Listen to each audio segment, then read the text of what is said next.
Yes po. Okay, let's continue. Okay, this is a continuation of our documentation in PT.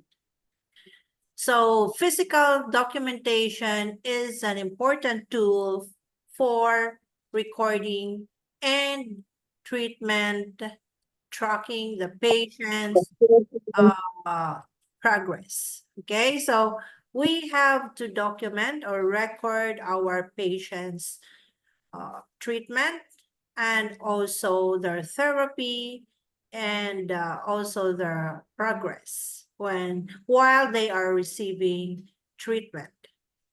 Now, among those important things that we have to consider as the PT intervention is about coordination, communication, and documentation. So documentation is an entry in the client's records, such as consultation report, initial examination report, and also the progress notes, the flow sheets, the checklist that identifies the care and service provided, re-examination, and the 3 summation of care. So those I have mentioned should be documented, and this should be included on the patient's record. Now, how to do authentication, or how will you do authentication in your documentation? How will you say that this is authentic? Okay. The process to verify authenticity, it should be that the entry is complete. So what is the entry? We have consultation, the report, initial examination report, progress notes, flow sheets, checklist, and 3 summation of care. So we can verify the entry if it's complete, accurate, and final. And that is how it will be authenticated. And the authentication include also original written signature in the computer or in the paper. It is a secured signature in the electronic records only. Okay, so if your signature is not on the computer, so this is not authentic. And it can be original if you also wrote your signature after the documentation. Okay, the next is there are general guidelines. Okay, first is all handwritten entries shall be made in ink and will include their signature. So it means that when you are writing your documentation, you should write it in ink. Don't write with pencils, okay? Or no pencils when you do documentation. Even Ballpen lang. for signature, yes, you must do by ink or made in ink. Now, the next is informed consent. As required by the APIA standard of practice for physical therapy, the physical therapist has solely responsibility for 5, providing information to patients and for obtaining the patient's informed consent in accordance to the jurisdiction law before initiating any physical therapy.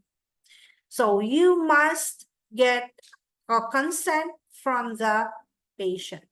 You cannot begin your treatment without informed consent. And this is under the jurisdiction of the law, and this is required by the APIA standards of practice for physical therapy. Now, those who are deemed competent to give consent are competent adults. So if you are already adults, you can sign the consent. And if the patient is a minor, so it's the parent or the legal guardian who will give the consent as a surrogate decision maker. Next, a clear description of the treatment ordered or recommended. So there should be a clear description of the treatment. So if the treatment is manual exercise or accompanied by electrical stimulation or heat and cold application, it should be described properly. Material risk association with a proposed treatment. So if it is hot application or warm application, what are the risks associated with the proposed treatment? And what are the expected benefits of the treatment? Now, after explaining the risk associated with the treatment and the benefits associated with the treatment, you must compare these two. The benefits and the risks possible with or without treatment, and the reasons alternative to the recommended treatment. So the therapist will solicit questions from the patient and to provide answers. And by responding or giving feedback of the patient, the therapist will know that the patient understood the process of the treatment. This is to acknowledge understanding and consent before treatment proceeds. In the form or the consent, there should be a signature of patient in the long and short consent form. Notation or entry that was explained by the physical therapist or the physical therapist assistants in the official record. Filing of the completed consent checklist signed by the patient. How about in charting? So we cannot avoid errors when we chart or record the information of our patients, the treatment in the documentation.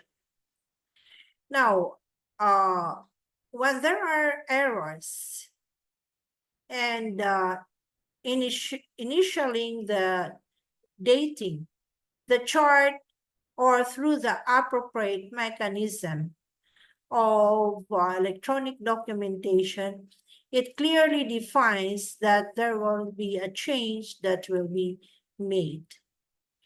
And don't ever delete the original record. So you can just draw a line on top of the error and you have to write the right words. Never delete original record.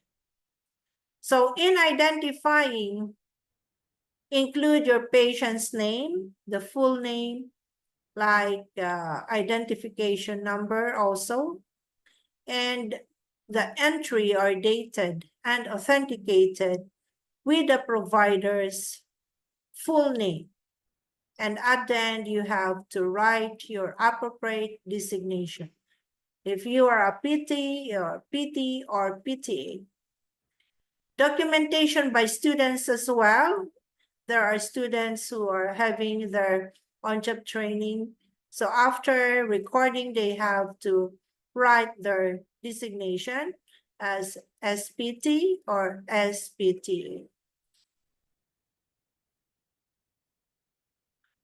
Documentation of graduates like GPT, GPTA, or others, pending records, and a restricted license shall be authenticated by a licensed physical therapist.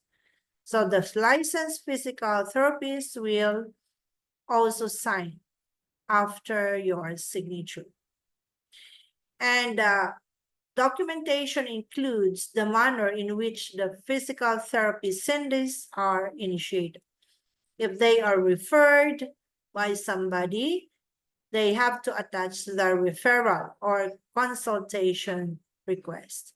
If this is not also referred by somebody or by doctors, they just go for consultation. So this is a self-referral or direct access.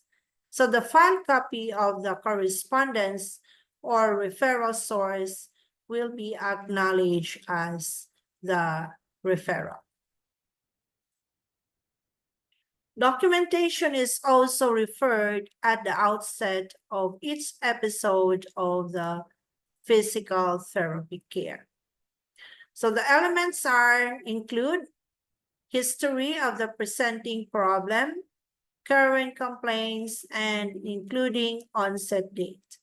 Number 2 is pertinent diagnosis and medical history, demographic characteristic including pertinent psychological, social, and environmental factors.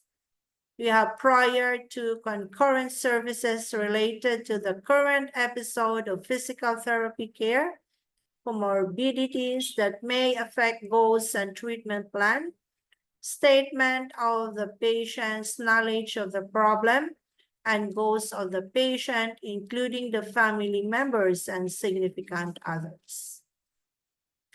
Selecting and administering tests and measures to define patients or to describe patients' status on the number of areas. Okay, so the measures that are being used is the level of consciousness, ability to proceed commands or process commands, and alertness. Gross expressive and receptive language deficits, neuromotor development and sensory integration, gross and fine motor skills, reflex and movement patterns, dexterity, agility, and coordination. So those are the things that it is included as a measure in selecting and administering tests and measures to patients in various areas. Now let's go to the continuum of care, or we call this the continuity of care.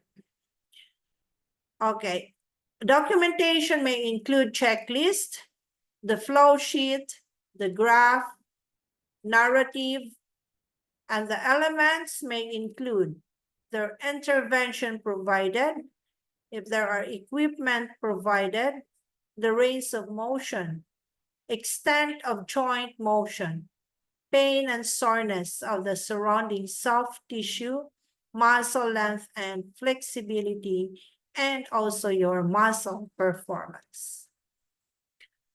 Okay, under the objective findings, you can relate but not limited to the following areas like the strength, power, and endurance.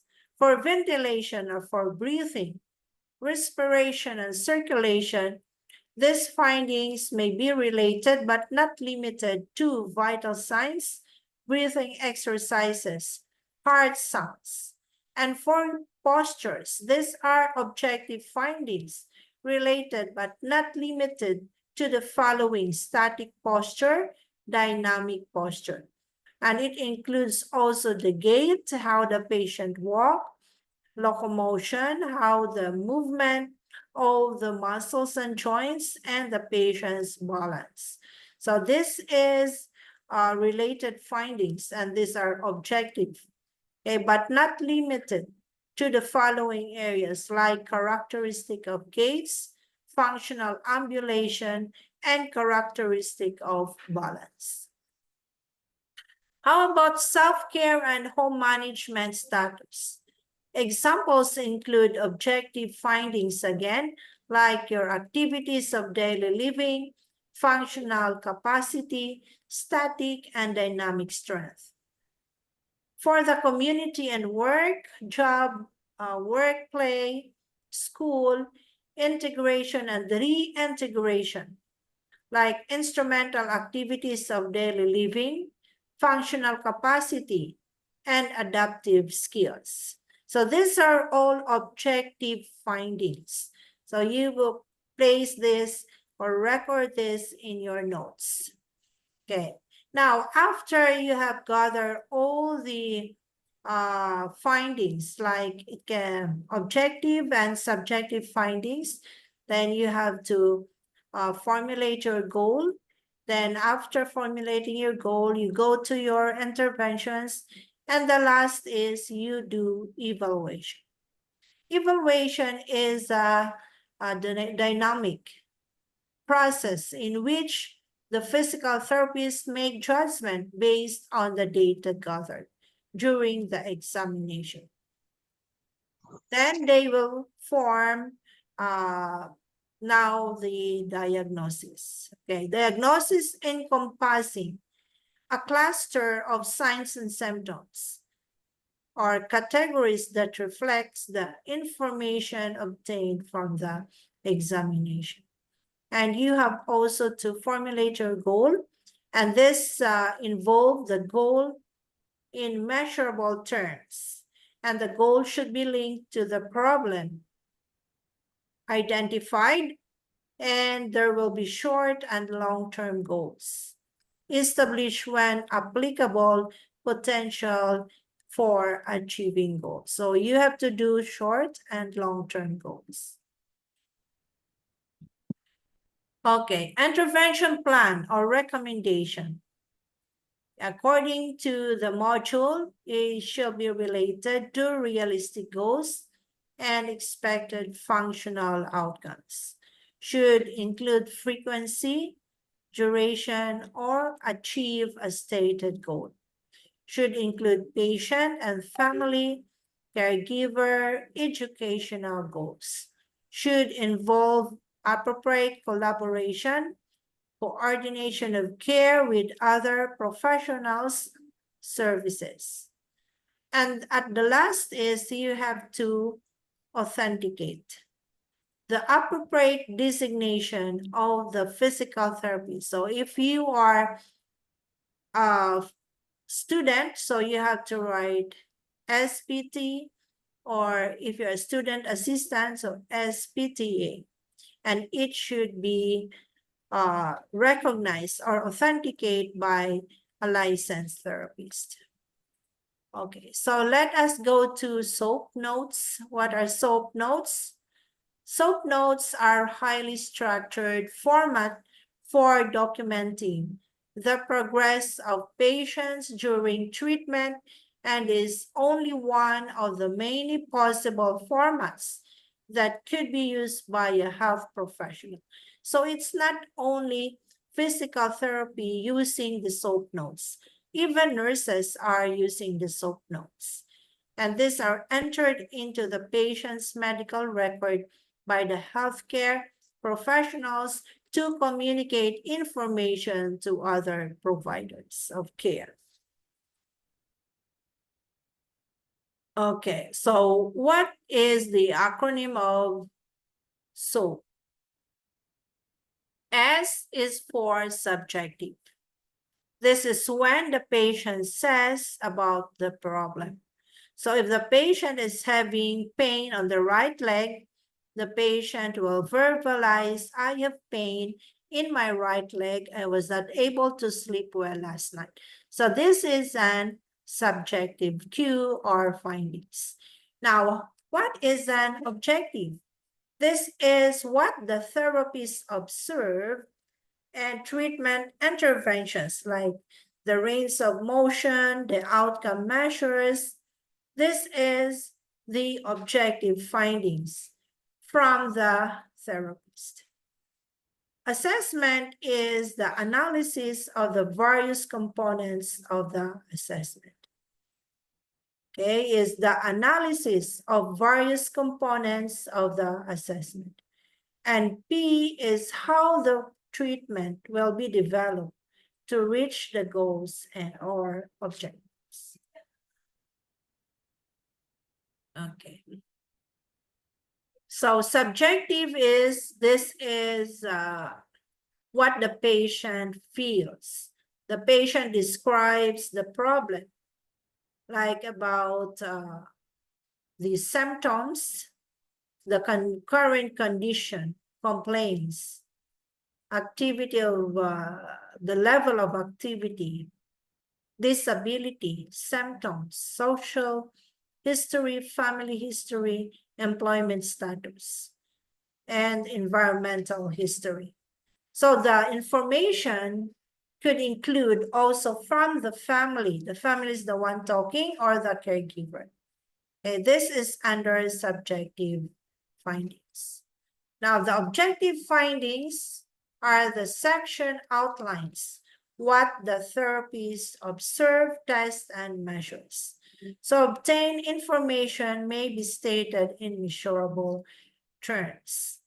They reassess after treatment or analyze the progression of patient as well as helping factors. Okay, how about the assessment? Assessment is the most legal note because this is the therapist's professional opinion in light of the subjective and the objective findings. So it should explain the reason behind the decision taken and clarify and support the analytical thinking behind the problem-solving process. So the assessment here is the legal note in which the therapist professional, in his opinion, in light of the subjective and the objective findings. Okay, and the planning is the final component of the note, includes anticipated goals and expected outcomes, and outlines the planned intervention to be used. So this is now the planning. So it includes home exercise program, steps that it will take in order to reach the functional goal. And this is also used and educate strategies, referral to professionals and recommendation. This is all under the planning. Changes on the intervention strategy are documented in this section, which is the planning. Okay, so we have to stop in this point. The rest are examples of your SOAP notes. Okay, I'll be sending you an assignment for you to make at home. And this is regarding making of your SOAP notes. Okay po, ma'am. Okay po. Okay, any question before we end this session? Wala naman po, ma'am.